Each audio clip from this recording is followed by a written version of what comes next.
కేజీహెచ్‌కి సంబంధించి ఆహ్, జరిగినటువంటి ఒక సమస్యని పవన్ కళ్యాణ్ దృష్టికి తీసుకొచ్చారు బాధితులు. ఇప్పుడు పవన్ కళ్యాణ్ ఉత్తరాంధ్ర టూర్‌లో ఉన్నటువంటి నేపథ్యంలో విశాఖపట్నం కేజీహెచ్ వైద్యులు సిబ్బంది నిర్లక్ష్యం కారణంగా గర్భంలోనే తన శిశువు మృతి చెందిందంటూ ఓ మహిళ ఫిర్యాదు చేసింది. దీని మీద పవన్ కళ్యాణ్ ఇప్పుడు తక్షణం స్పందించారు.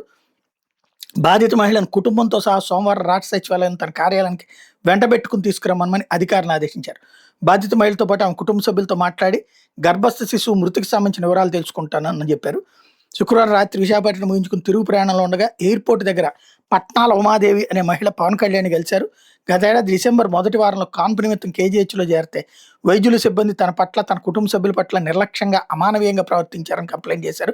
కాన్పుకి ఇచ్చిన గడువు పూర్తయిందని తెలిసినప్పటికి కూడా సాధారణ కాన్పు పేరిట నరకం చూపించారని, తన పరిస్థితి ఆందోళనకరంగా ఉందని కుటుంబ సభ్యులు పదే పదే చెప్పినా వినిపించుకోలేదని చెప్పారు.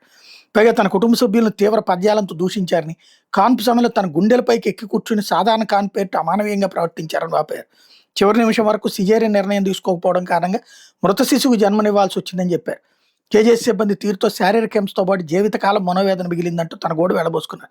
తనలాంటి దుస్థితి మరో మహిళకు రాకుండా వైద్యులు సిబ్బంది నిర్లక్ష్యంపై విచారణ జరిపి చర్య తీసుకోవాలని అడిగారు. ఆ మహిళ వేదన చెల్లించిన పవన్ కళ్యాణ్ ప్రభుత్వం తరపున తగిన భరోసా ఇవ్వాలని చెప్పి నిర్ణయించానని ప్రకటించారు. అయితే ఇక్కడ విషయం ఏంటంటే ఆహ్, డ ఏది సహజ డెలివరీ అవుతుందని తెలిసినప్పుడు ఇది చెయ్యరు. ఇంకోటి అనారోగ్యం కారణాలా లేకపోతే ఏంటనేది డాక్టర్‌లకి తెలుసు. వాళ్ళు ఏం రిపోర్ట్ చెప్తారన్నది చూడాల్సింది ఇప్పుడు.